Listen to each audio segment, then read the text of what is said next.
Assalamualaikum warahmatullahi wabarakatuh. Selamat datang kawan-kawan semua di channel Lapak Horor X Mbah Warmo.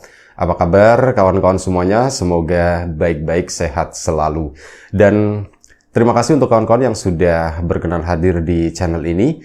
Dan tentu saja seperti cerita-cerita sebelumnya, nanti yang akan membawakan cerita itu adalah Mbah Warmo. Jadi langsung aja, monggo untuk beliau ini waktu dan tempat dipersilahkan. Monggo Mbah Warmo silahkan bercerita. Kejadian ini gue alami pas gue masih kelas 1 SMA. Dan sore itu tuh ceritanya gue lagi main di salah satu temen gue. Namanya Joni. Dia itu temen dari kecil, dari gue SD, SMP, sampai sekarang pun kita masih sering main bareng. Nah sore itu gue lagi di situ, lagi main, lagi ngobrol-ngobrol gitu ya. Dan sekitar jam 5-an, itu datang salah satu teman kita lagi gitu ya. Itu namanya Amar. Dia itu teman sekelasnya Joni waktu SMP. Tapi ya, karena dulu kita sering main bareng, akhirnya akrab gitu kan. Dan meskipun kita udah nggak satu sekolah lagi, ya udah misa-misa, si Amar tuh masih sering main gitu kan. Nah sore itu dia main ke situ. Dan setelah parkir motor gitu ya, dia buru-buru langsung datengin kita. Dan dia cerita gitu ya, dengan semangatnya, dia tuh bercerita kalau ada sesuatu yang lagi rame di kampung dia. Sesuatu yang horor gitu ya. Itu dan kejadiannya tuh di rumahnya bude dia. Nah, rumah budenya itu tuh di depan rumah si Amar persis. Jadi ini rumahnya Amar ya, posisinya rumahnya Amar emang nyamping dari jalan gitu. Jadi rumahnya tuh nggak ngadep ke jalan tapi ngadepnya ke samping. Nah di depannya itu ada halaman luas. Nah di situ, di depannya itu rumahnya budenya. Sementara di depan rumahnya budenya itu ada sebuah sumur. Itu sumur tua ya, yang udah nggak pernah dipakai lagi, cuman dindingnya tuh masih ada, dan di tengahnya tuh cuman dikasih kayak kayu doang, yang gue sendiri nggak tahu itu fungsinya buat apa. Nah dia cerita katanya beberapa hari lalu ya, sekitar 2 hari yang lalu pas itu ada salah satu tetangganya tuh minta mangganya si bude. Jadi di depan rumahnya budenya Amar itu tuh ada pohon mangga yang lumayan gede. Si tetangganya minta gitu kan. Si bude yang udah ambil aja katanya, suruh ngambil sendiri gitu. Nah pas si tetangganya itu lagi lagi nyangget gitu ya. Disangget gitu, mangganya jatuh. Jatuhnya itu ke dalam sumur. Refleks gitu kan, si orang itu tuh langsung ngelomok gitu. Mangganya jatuh nih, dia langsung ngelomok ke dalam sumur. Pas dia lomok kayak gitu, dia tuh tiba-tiba teriak-teriak kayak gitu. Dia tuh ketakutan. Pas ditanya-tanya gitu kan, emang kenapa gitu, ada apa gitu.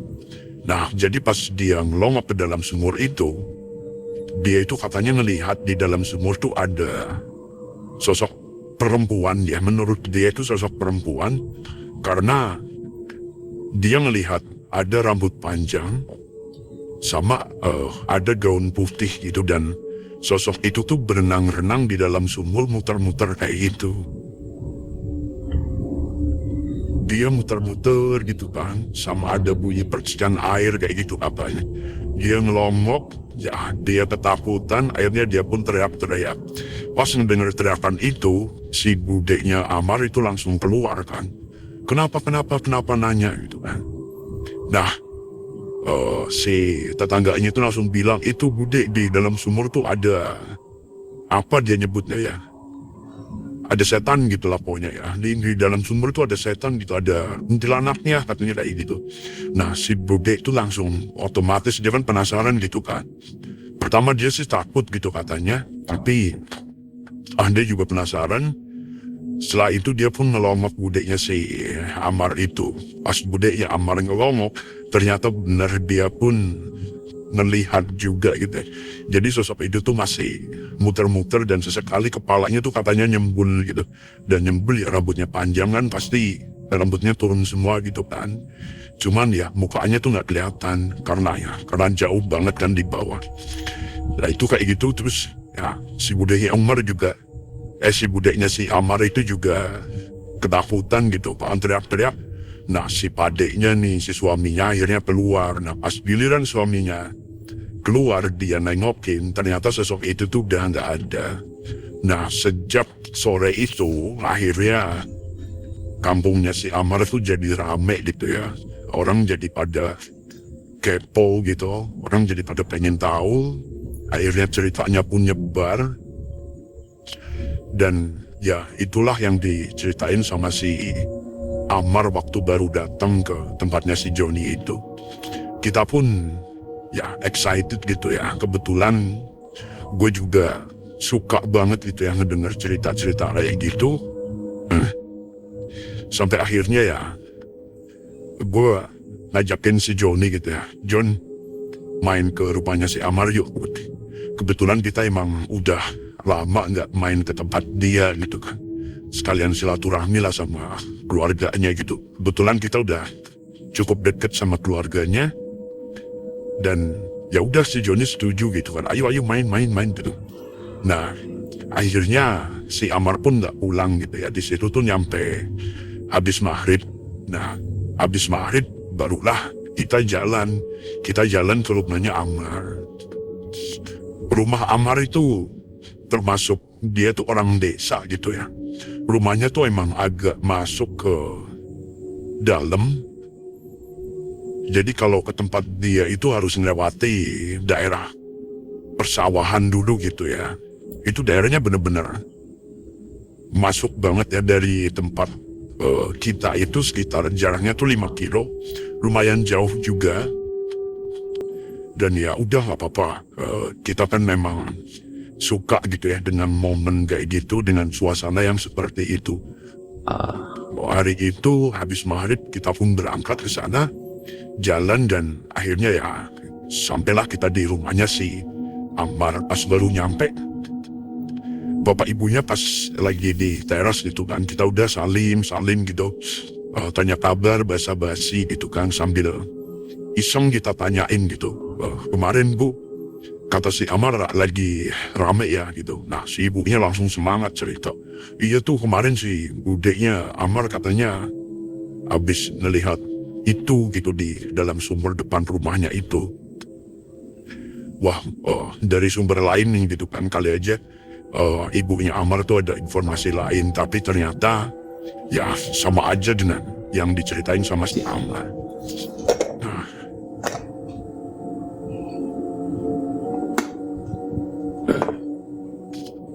Bentar ya bro, biar asik. Gue sambung dulu.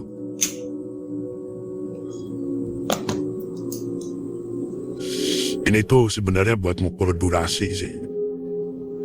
Nah, udah ibunya cerita, akhirnya nggak lama setelah itu bapak ibunya pun masuk itu kan, tinggal gue, Amar sama Joni, terus ada 2 orang lagi tetangganya main ke situ. Kita semuanya seumuran gitu. Kita ngobrol-ngobrol, ya lebih banyak ngobrolin masalah horor sih, karena memang dari awal udah dibuka dengan cerita horor kan. Kita akhirnya ngobrol gitu ya, dan gue pun penasaran, Joni pun penasaran gitu, pengen ngelihat sumurnya tuh seperti apa sih. Kita memang sering main ke situ, cuman kita belum pernah melihat sumurnya tuh di dalamnya itu seperti apa. Kita bisa ngelihat gitu ya dari depan rumahnya si Amar itu, sumurnya itu kelihatan gitu. Cuman ya kita nggak pernah iseng-iseng nongok ke sana. Nah gara-gara kejadian itu kita pun penasaran, akhirnya kita pun nengokin ke sana. Dengan bawa senter ya si Amar, dia ngambil senter terus ya sini ya dicorotin lah sama si Amar. Nah gue pun ngelihat ke bawah gitu ya. Ya pas gue lihat di sana nggak ada apa-apa gitu, kosong. Akhirnya kita balik lagi, lanjut ceritanya tuh jadi melebar ke hal-hal yang lain ya, horor-horor yang lain gitu. Sampai akhirnya sekitar jam 11-an gue pun minta izin buat pulang. Nah akhirnya kita pulang. Kita pas pulang itu ngambil jalurnya itu beda ya. Jadi kalau yang pertama kali kita datang ke desanya Amar itu, kita tuh anggap aja masuk jalur depan lah. Nah giliran pulangnya itu kita lewat jalur belakang, di mana di jalur belakang itu ada sebuah kuburan yang boleh dibilang itu kuburan tua, tapi masih dipakai ya sampai sekarang. Kuburannya tuh gede banget. Itu beneran kuburan di desa, cuman gede banget gitu. Jaraknya tuh mungkin sekitar 100 meter ya dari ujung sampai ujung. 100-150 meter lah, itu emang panjang banget itu kuburan itu. Dan di situ tuh pohonnya tuh gede-gede banget. Yang seingat gua di situ tuh ada pohon beringin itu sampai 2 atau 3 gitu ya. Bukan pohon beringin yang kecil ya, tapi pohon beringin yang gede. Itu ada sekitar 3 buah. Di sana juga banyak pohon jati juga. Terus ada pohon randu alas juga ada. Itu super gede banget ukurannya. Sama sisanya tuh bambu-bambu di pinggirnya gitu. Dan di depan kuburan itu kebun semua. Bambu gitu. Jadi benar-benar bambunya itu nutup gitu yang melengkung, itu nutupin jalan gitu. Nutupin atasnya jalan. Jadi pas lewat ke situ, kita lewat siang gitu ya. Di situ tuh ya rasanya gelap gitu ya. Karena boleh dibilang cahaya matahari yang masuk ke situ tuh sedikit banget gitu. Pokoknya pas lewat ke situ tuh hawanya enak aja, adem banget. Dan gue penasaran gitu ya. Pernah kita lewat ke situ suatu malam gitu ya. Dan ini kita pengen coba lagi lewat jalur belakang lagi. Karena itu momennya pas banget. Habis cerita horor. Dan ya biar lebih greget lah. Akhirnya kita pun yaitu tadi ngambil jalur belakang lewat kuburan yang panjang dan terkenal angker itu. Banyak kejadian menurut warga situ ya. Itu sering banget orang lewat situ. Itu kendaraannya tuh mati, motornya itu mati, apa mobilnya itu mesinnya mati itu. Itu sering banget katanya. Dan gue juga pas mau balik itu sempat di wanti-wanti gitu ya. Hati-hati ya bro lewat situ, banyak-banyak berdoa gitu ya. Gue iyain. Ya bismillah lah gue melewat situ, niatnya baik gitu kan. Gue gak mau yang macem-macem, gue cuma pengen penasaran doang. Kangen pengen ngeliat malamnya itu seperti apa. Udah gue sama Joni nekat lewat situ kan. Kita jalan jam 11 lewat. Jaraknya dari rumahnya Amar ke kuburan itu sekitar 300 meter. Gak terlalu jauh. Nah sebelum masuk ke kuburan kita itu udah lewat kebun dulu ya. Itu kebun warga yang boleh dibilang gak terurus ya. Sama ada kita ngelewatin di kanan jalan itu sebelum kuburan persis. Itu ada satu rumah, satu bangunan ya, itu entah rumah atau apa. Bangunannya sih kayak rumah tapi itu udah lama gak ditempatin gitu. Dan itu udah rusak, udah gak terurus gitu lah. Boleh dibilang itu kayak rumah suwung deh gitu.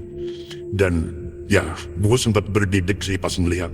Anjir itu rumah serem banget gitu ya. Siapa sih yang membangun rumah di samping kuburan gitu. Dan kuburannya tuh bukan kuburan biasa. Kuburannya tuh kuburan yang sangat gede gitu ya. Dan angker gitu. Itu orang iseng gue mikirnya kayak gitu. Tapi udah itu gue cuekin kan. Akhirnya kita memasuki kuburan.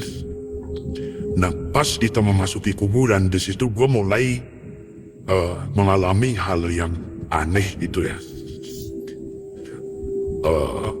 Pas deket banget dengan ini ya, pintu masuk kuburan.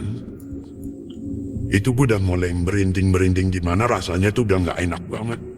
Dan si Joni emang sengaja dipelanin motornya gitu ya. Ya kita memang mau menikmati gitu ya suasananya, nuansanya tuh gimana sih gitu.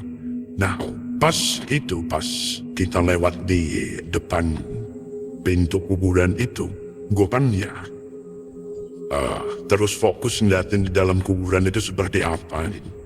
Nah, pas gue ngeliat ke situ, itu tuh gue ngerasa gitu ya.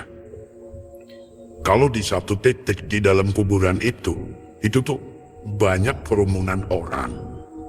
Itu entah orang entah apa ya. Apa bisa aja gue salah lihat juga bisa. Bisa jadi itu cuman pohon-pohon gitu ya. Tapi yang gue lihat itu tuh kayak banyak orang. Itu kayak orang lagi takziah gitu ya. Orang lagi nungguin orang mau dikubur gitu lah. Jadi banyak orang kerumunan gitu. Itu mungkin jumlahnya ada puluhan gitu ya di situ. Kelihatan rame banget. Dan pas di situ pas tepat di depan pintu kuburan itu tuh gue nyium bau wangi ya. Si Joni juga nyium juga bau wangi. Dan pas gue tanya si Joni, John, ya itu tadi, John lu nyium bau wangi enggak? Iya gue nyium bau wangi. Terus gue tanya lagi, lu ngeliat ada orang nggak di dalam? Terus dia bilang, kagak, gue kagak lihat gitu. Dan si Joni juga nggak berani ngeliat sih ke dalam, katanya dia fokus ke jalan depan gitu doang kan. Cuman karena posisi gue bonceng, jadi gue masih leluasa gitu kan. Enggak, gue nggak ngeliat gitu. Dia sedentas sempat nengok gitu, tapi dia nggak ngeliat apa-apa. Sementara gue itu ngelihat ada kerumunan orang di sana. Suasananya gelap gitu ya, tapi masih kelihatan gitu. Kebetulan waktu itu tuh kalau nggak salah tuh bulan cukup terang ya, meskipun bukan purnama, tapi bulan cukup terang, jadi masih ada yang bisa masuk ke dalam situlah, lumayan kelihatan gitu. Dan itu, gue ngeliat itu, akhirnya yaudah kita lanjutin gitu ya. Kita cuek aja, gue cuma ngasih tahu Joni, John, gue tadi ngeliat itu banyak orang gitu. Udah, kita lanjut aja deh. Kita agak cepetin gitu ya jalannya. Akhirnya kita lanjut. Setelah kuburan itu, kita itu ngelewatin area persawahan. Area sawah yang lumayan panjang juga. Itu jaraknya ratusan meter lah. Jadi di ujung sana, di ujung sawah itu udah masuk jalan raya gitu ya. Tapi jaraknya lumayan jauh dari situ. Baru beberapa meter ya, baru berapa puluh meter kita keluar dari area kuburan dan memasuki area persawahan itu tadi. Bau wangi yang tadi kita cium di kuburan itu kecium lagi. Gue ngerasa, kok bau wangi ya? Gue nanya si Joni kan, John, lu nyium bau wangi nggak? Katanya, iya gue nyium katanya. Si Joni juga ternyata nyium. Sampai akhirnya beberapa saat kemudian itu kita ngedenger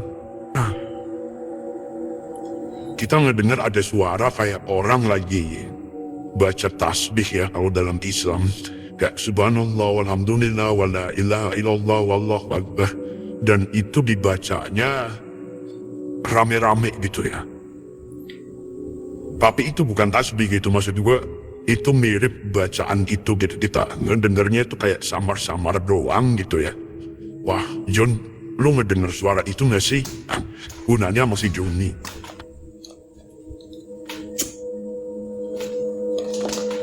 Dan waktu gunanya itu si Joni itu berhenti gitu ya. Kita di tengah sawah gitu ya, dia berhenti, dia matiin motornya gitu kan. Dengar apaan gitu kan, dia nanya, itu ada suara kayak orang mau nguburin mayat gitu, dan kayak gitu. Dia diem aja gitu kan sejenak gitu, dan enggak, gue nggak denger apa-apa kata dia. Waduh, berarti cuman gue doang yang ngedenger ya. Tapi lu cium wanginya, nyium kan? Iya, kalau wanginya ini gue perasa banget. Tapi kalau suara gue enggak gitu kan. Oke deh, kita lanjut jalan gitu kan. Akhirnya gue sama Joni lanjut jalan pelan banget gitu. Sambil gue terus nyimak suara itu ya. Suara itu tuh makin lama tuh makin keras. Sampai akhirnya gue tuh ngerasa suara itu tuh bener-bener di samping gue gitu. Gue kayak berada di tengah-tengah orang yang lagi itu tadi, yang lagi baca bacaan itu ya. Tapi itu bukan tasbih ya. Itu lebih mirip kayak bahasa Jawa yang gue gak kenal sih sebenarnya. Itu kayak lewat di sekitar samping kanan kiri gue, kayak rame orang gitu ya. Tapi lagi-lagi kayak gitu, si Joni tuh nggak ngedenger gitu. Dan gue cuma diem aja waktu itu. Joni tetap jalan pelan gitu kan. Gue ngerasanya tuh kayak itu. Gue nembus kerumunan orang yang lagi mau nguburin jenazah gitu. Itu yang gue rasain kayak gitu. Karena gue cuma ngedenger suaranya doang. Sampai akhirnya pada satu titik suara itu tuh habis gitu ya. Udah di ujung gitu kan. Mereka kayak, oh mereka udah di belakang gue nih. Dan setelah berapa puluh meter gitu, gue akhirnya beraniin diri buat nengok. Gue nengok, astagfirullahaladzim. Gue ngelihat di belakang gue itu ada serombongan orang. Ya entahlah mereka itu ngapain gitu ya. Tapi gue cuma melihatnya belakangnya doang. Yang tadi gue nggak lihat, giliran gue nengok itu kelihatan gitu. Mereka tuh jalan ngejauh menuju arah kuburan. Kita arahnya berlawanan, gue ngejauhin kuburan. Mereka mau menuju ke arah kuburan. Itu bener-bener kayak gue papasan sama orang yang mau melakukan acara pemakaman gitu ya. Dan gue cuma melihat belakangnya doang. Mereka akhirnya menjauh dan itu tuh kelihatan banget. Itu tuh kayak orang, puluhan orang atau mungkin bahkan ratusan gitu ya. Itu banyak banget mereka jalan ke sana. Dah, gue cerita ke si Joni. Jon, gue nengok dan gue ngelihat gitu ya. Mereka itu mau nguburin kayak gitu. Si Joni ketakutan gitu kan. Dia mulai, tarik gas, kita cepetan nih buru-buru gitu. Ya gue bilang, ayo deh. Kayaknya memang agak nggak beres nih gitu. Gue ngerasa malam ini tuh ada beda gitu. Perasaan gue emang udah nggak enak gitu. Gue bilang ke si Joni kayak gitu. Akhirnya Joni pun agak ngebut ya. Si Joni ngebuter sampai akhirnya kita tiba di pertigaan itu yang jalan raya situ. Nah di situ tuh ada jembatan kecil yang samping kanan kirinya itu ada semacam tembok setinggi kurang lebih 1 meter ya, pembatas itu jembatannya. Dan di situ biasanya tuh suka dipakai buat duduk-duduk gitu. Nah kita kan ambil kanan gitu ya. Nah pas kita mau belok kanan, itu gue ngelihat di sana tuh ada 3 sosok. 3 sosok hitam yang nggak kelihatan mukanya, nggak kelihatan apanya gitu ya. Padahal itu tuh kena lampu motor gitu ya. Tapi ya mereka tuh cuma hitam gitu. Mereka lagi duduk 3 orang, 3 sosok gitu. Dan gue sih yakin ini bukan orang. Ini tuh pasti sesuatu gitu. Sampai akhirnya udah kita cuek aja. Gue gak bilang ke si Joni waktu itu. Joni tetap lanjut gitu. Baru beberapa meter dari jembatan itu, motornya Joni itu mati. Klek-klek. Ini apa lagi nih John itu kan. Pas itu dicek segala macem. Ternyata kita udah cek busi ya. Kita akhirnya berhentikan pinggir jalan.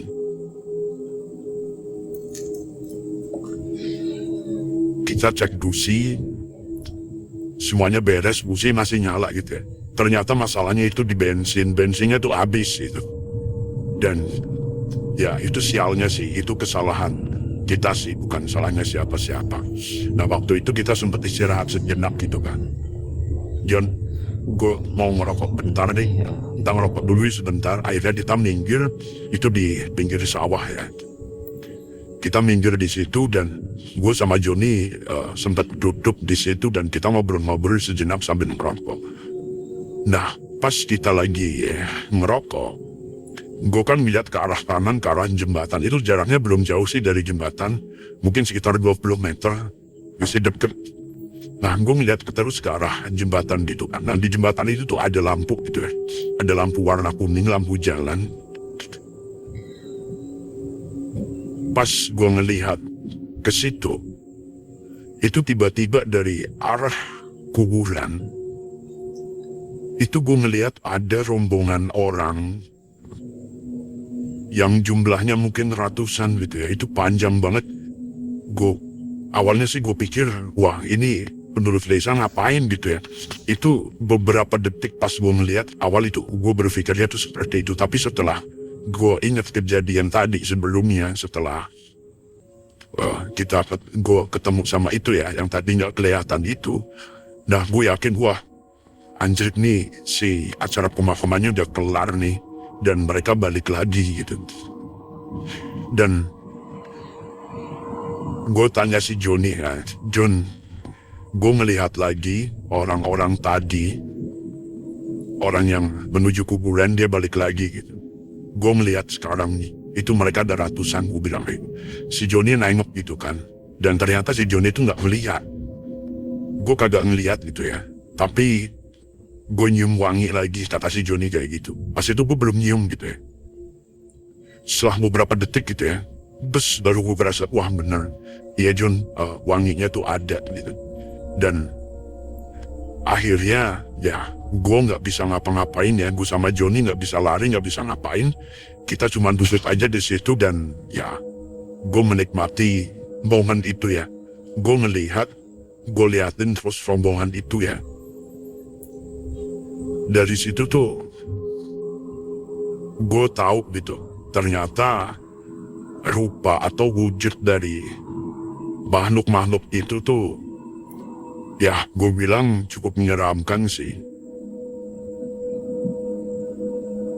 Apa yang gue lihat di situ, itu ternyata bukan dari orang-orang sekarang, tapi lebih kayak ke orang-orang dulu rombongan itu. Dari pakaiannya, kalau dari wujud fisiknya sih, sepintas yang gue lihat, itu muka mereka tuh cenderung keriput ya, bukan tua, tapi kayak muka-muka yang kering. Mereka itu rata-rata kurus. Mereka itu yang perempuan itu pakai jarik, terus atasnya itu pakai kebaya. Gue nyebutnya apa ya? Itu kebaya yang sederhana gitulah. Mungkin gue bisa gambarin tuh kayak kebayanya ibu kita harap ini gitu. Kebaya yang sederhana kayak gitu lah. Bukan kayak kebaya sekarang ya, tapi kebaya lama. Itu kayak gitu, mereka semuanya jalan. Yang laki-lakinya tuh ada yang buka baju, ada yang pakai baju Jawa gitu ya, yang garis-garis kayak gitu. Dan ya mereka lewat ngedeket, sampai akhirnya mereka pun sampai di depan kita ya. Cuman gua doang yang ngelihat gitu. Dan semakin mereka deket itu, gue makin nyium baunya tuh, wanginya tuh makin kuat banget. Tapi anehnya, setelah mereka sampai di mungkin apa ya, kayak pertengahan barisan gitu ya, itu gue mulai ngerasa nyium bau apek gitu. Itu kayak bau, apeknya tuh bau apa ya, bau tanah basah karena hujan. Nah, baunya tuh kayak gitu. Gue nyebutnya bau apek ya, kayak gitu. Karena gue gak suka bau tanah yang basah, itu gue gak suka. Nah, malam itu tuh gue nyium bau itu gitu, dan itu tuh bikin gue mual. Ditambah lagi dengan pemandangan seperti itu, sampai akhirnya pada satu titik di mana rombongan terakhir itu mau habis ngelewatin gue. Dan mereka semuanya dari sekian ratus orang yang lewat, itu kayak karnaval panjang kayak itu gak ada satupun yang nengok. Kecuali satu sosok terakhir yang paling belakang, dan sosok itu adalah sosok laki-laki.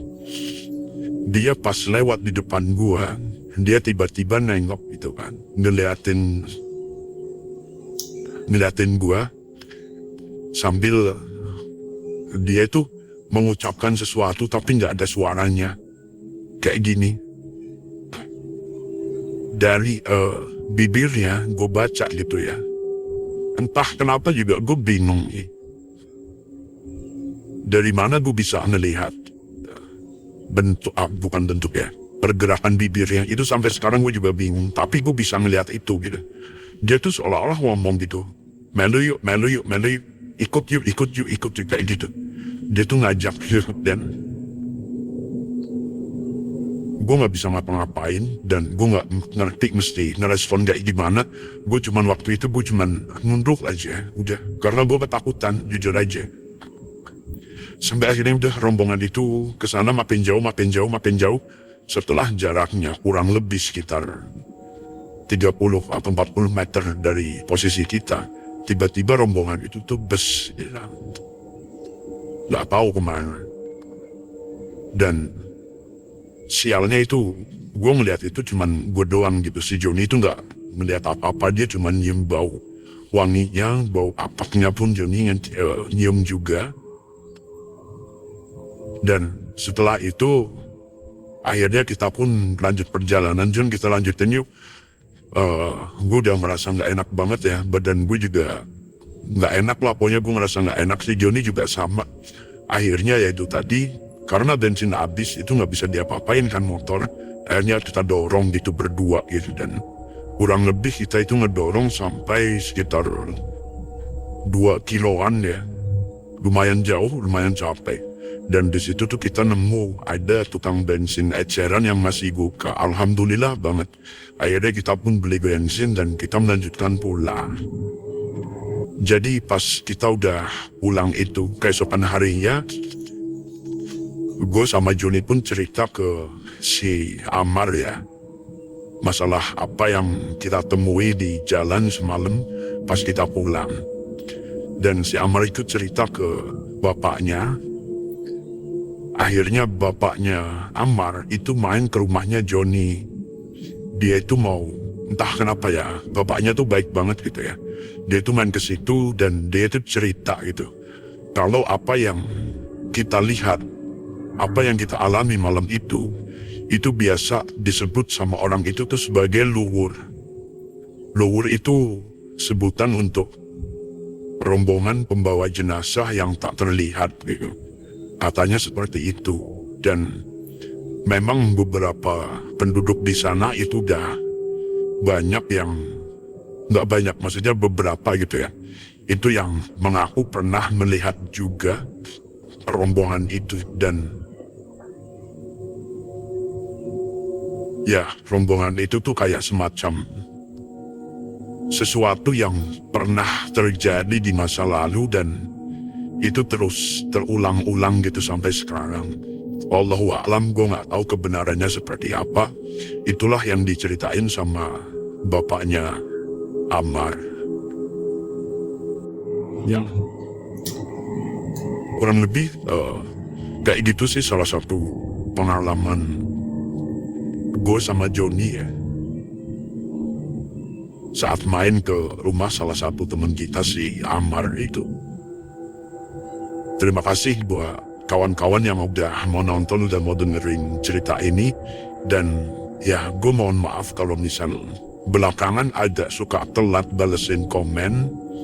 Gue mohon maaf ya, karena biasanya kalau memang kayak gitu, gue lagi ada kesibukan lain gitu. Tapi insya Allah dari semua komen kawan-kawan, insya Allah akan gue balesin gitu. Dan gue mohon maaf juga misal dalam menceritakan itu, kemarin sempat ada yang bilang, wah, apa ya, cara ceritainnya tuh nggak enak gitu. Berbelit-belit, muter-muter segala macam. Ya memang gue akuin, seperti inilah cara bercerita gue. Gue ceritanya apa adanya ya, tanpa skrip sama sekali. Jadi apa yang gue punya di catatan gue itu cuman judul doang gitu ya. Judul atau temanya gitu. Oh, hari ini ceritanya tentang si ini, cerita tentang si ini, tentang si itu gitu. Udah itu doang. Gue ngeliat, oh hari ini tuh gue mau cerita tentang ini. Ya udah, tanpa baca skrip, itu gue cerita mengalir aja kayak hari ini. Gue juga ya, gue nggak mikir, gue nggak apa, berdasarkan ngandelin cuman memori doang. Nah, gue ceritain ke kawan-kawan semua. Jadi ya itu tadi, dengan keterbatasan itu yang gue mohon maaf kalau memang cara menceritakannya kurang enak. Cara menceritakannya kurang menjiwailah dan cenderung muter-muter bolak-balik ya. Gue mohon maaf ya. Karena inilah yang gue mampu gitu. Tapi gue terus berusaha memperbaiki ya. Semoga kedepannya itu makin baik. Nah, sekali lagi terima kasih buat kawan-kawan semuanya. Jaga kesehatan selalu. Assalamualaikum warahmatullahi wabarakatuh.